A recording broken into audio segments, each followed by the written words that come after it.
सीधी शिवाय नमस्ते दोस्तों। जैसा कि दोस्तों आप सब जानते हो, कल है बुधवार का दिन और बुधवार के दिन पड़ रही है अष्टमी तिथि, जो कि बहुत ही खास और विशेष होती है। बस दोस्तों, आपको 2 लौंग और 2 हरी इलायची से अचूक उपाय करना है। यदि आप इस उपाय करते हो तो जो भी आपकी मनोकामना होगी, धन को लेकर, व्यापार को लेकर, नौकरी को लेकर, चाहे आपकी मनोकामना बहुत दिनों से अधूरी पड़ी है, तो इस उपाय करने से आपकी मनोकामना अवश्य ही पूरी हो जाएगी। साथ ही अगर आपके जीवन में कोई समस्या चल रही है तो वो समस्या भी आपके जीवन से समाप्त हो जाएगी। पूज्य गुरु जी कथा को सुनकर उपाय को अच्छे समझाने का प्रयास करेंगे। तो आइए दोस्तों, जानते हैं उपाय कैसे करना है। दोस्तों, पहला जो उपाय है वो है मनोकामना पूर्ति के लिए। यदि आपकी कोई विशेष मनोकामना है, धन को लेकर, व्यापार को लेकर, नौकरी को लेकर, तो इस उपाय को अवश्य कीजिए। इस उपाय को करने के लिए सबसे पहले आपको लेना है 1 लोटा जल तांबे के पात्र में। साथ ही आपको लेनी है 2 लौंग, फूल वाली लौंग आपको लेनी है। साथ ही आपको लेना है 1 चम्मच शहद। जो आप 1 चम्मच शहद लोगे ना, उसे आपको कटोरी में डाल लेना है। अब आपको चले जाना है शिव जी के मंदिर में। इस उपाय को आप सुबह से लेकर शाम तक कभी भी कर सकते हो। शिव जी के मंदिर में जाकर सबसे पहले आपको 1 लोटा जल शिवलिंग के ऊपर श्री शिवाय नमस्तुभ्यम कहते हुए समर्पित कर देना है। उसके बाद दोस्तों, जो आपके पास 2 लौंग है, 2 लौंग को आपको शहद वाली कटोरी में डाल देना है। इस कटोरी को आपको हाथ में उठाना है, भगवान से प्रार्थना करनी है कि हे महादेव, मेरी ये मनोकामना है, काफ़ी दिनों से अधूरी पड़ी है, आप मेरी मनोकामना को पूर्ण करें। तो आपको ऐसी मनोकामना कहते हुए, विनती करते हुए 2 लौंग और शहद को आपको शिवलिंग के ठीक ऊपर समर्पित कर देना है, श्री शिवाय नमस्तुभ्यम कहते हुए।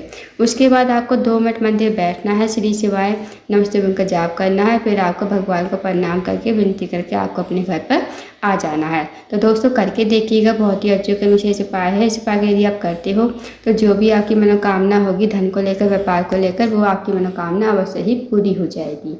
तो अब जानते हैं दोस्तों अगले उपाय के बारे में। दोस्तों, अगला जो उपाय है वो है, अगर आपका कोई कार्य है बहुत दिनों से अटका हुआ है, आप किसी कार्य के लिए बाहर जाते हो, आपको सफलता नहीं मिल पाती है, या फिर आप नौकरी की तैयारी कर रहे हो, नौकरी आपको नहीं मिल पा रही है, तो आप इस उपाय को अवश्य कीजिए। इस उपाय को करने के लिए आपको लेनी है 2 हरी इलायची। साथ ही आपको लेना है 1 चम्मच शहद, और शहद को आपको कटोरी में डाल लेना है। साथ ही आपको लेना है 1 तांबे के पात्र में 1 लोटा जल। अब आपको चले जाना है शिव जी के मंदिर में। इस उपाय को आप सुबह से लेकर शाम तक कभी भी कर सकते हो। शिव जी के मंदिर में जाकर सबसे पहले आपको 1 लोटा जल शिवलिंग के ऊपर श्री शिवाय नमस्तुभ्यम कहते हुए समर्पित कर देना है। उसके बाद दोस्तों, जो आपके पास 2 हरी इलायची है, 2 हरी इलायची को आपको कटोरी में डाल देना है, शहद वाली कटोरी में। इस कटोरी को आपको हाथ में लेना है, भगवान से प्रार्थना करनी है कि हे महादेव, मेरे जीवन का मेरा ये कार्य बहुत दिनों से अटका हुआ है, मेरा कार्य को आप पूर्ण करवाएं। साथ ही मेरी नौकरी नहीं लग पा रही है, आप मेरी नौकरी कहीं ना कहीं अवश्य ही लगवा दें। तो आपको ऐसी प्रार्थना विनती करते हुए 2 हरी इलायची और शहद को आपको शिवलिंग के ठीक ऊपर समर्पित कर देना है, श्री शिवाय नमस्तुभ्यम कहते हुए। 2 मिनट आपको मंदिर बैठना है, श्री शिवाय नमस्तुभ्यम का जाप करना है। फिर आपको भगवान को प्रणाम करके, विनती करके आपको अपने घर पर आ जाना है। तो दोस्तों, करके देखिएगा, बहुत ही अचूक विशेष उपाय है। इस उपाय को यदि आप करते हो तो जो भी आपका कार्य अटका हुआ होगा, वो कार्य आपका पूर्ण हो जाएगा।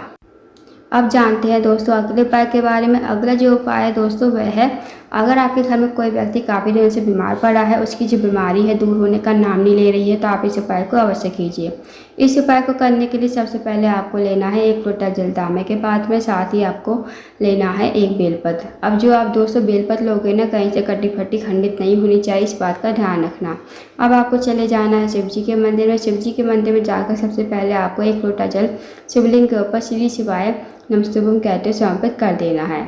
उसके बाद दोस्तों, आपके पास जो 1 बेलपत्र है, बेलपत्र को आप अपने हाथ में लोगे, सीधे हाथ की हथेली पर रखोगे और भगवान महादेव से प्रार्थना करोगे कि हे महादेव, मेरे घर का ये व्यक्ति है, काफ़ी दिन से बीमार पड़ा है, आप इसकी बीमारी को दूर करें। फिर आपको उस व्यक्ति का नाम लेते हुए, गोत्र बोलते हुए, इस बेलपत्र को कुंदकेश्वर महादेव का नाम लेते हुए शिवलिंग के ऊपर समर्पित कर देना है।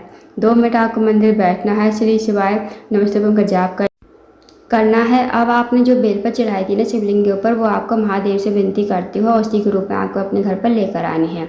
इस बेलपत्र को अपने घर पर लाकर उस रोगी व्यक्ति को खिलाना है। जो रोगी व्यक्ति आपके घर में काफ़ी लंबे समय से बीमार पड़ा है, उसको आपको कुंदकेश्वर महादेव का नाम लेते हुए इस बेलपत्र को चबा चबा कर खाने को कहना है।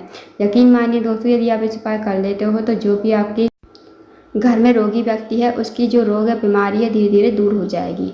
तो उपाय को अवश्य कीजिएगा। अब जानते हैं अगले उपाय के बारे में। दोस्तों अगला जो उपाय है, अगर आपके जीवन धन की कमी है, पैसों की तंगी या फिर आर्थिक तंगी से बहुत ज़्यादा परेशान हो, आपके घर में माता लक्ष्मी का वास नहीं है, माता लक्ष्मी आपसे रूठी हुई है, तो इस उपाय को अवश्य कीजिए।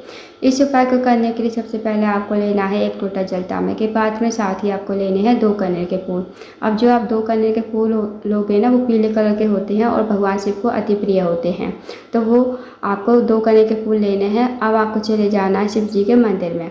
इस उपाय को आप सुबह से लेकर शाम तक कभी भी कर सकते हो। शिव जी के मंदिर में जाकर सबसे पहले आपको एक लोटा जल शिवलिंग के ऊपर श्री शिवाय नमस्तुभ्यम कहते समर्पित कर देना है।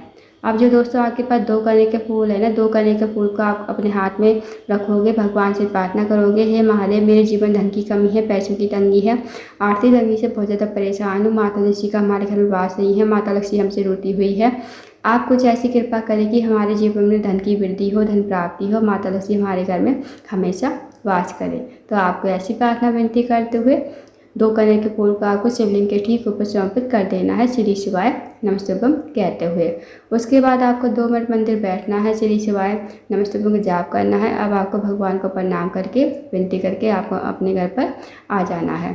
तो दोस्तों करके देखिएगा, बहुत ही अच्छा विशेष उपाय है। इस उपाय को यदि आप करते हो तो जो भी आपके घर में धन की समस्या है वो समस्या आपकी दूर हो जाएगी, साथ ही साथ आपके घर में हमेशा माता लक्ष्मी का वास होगा।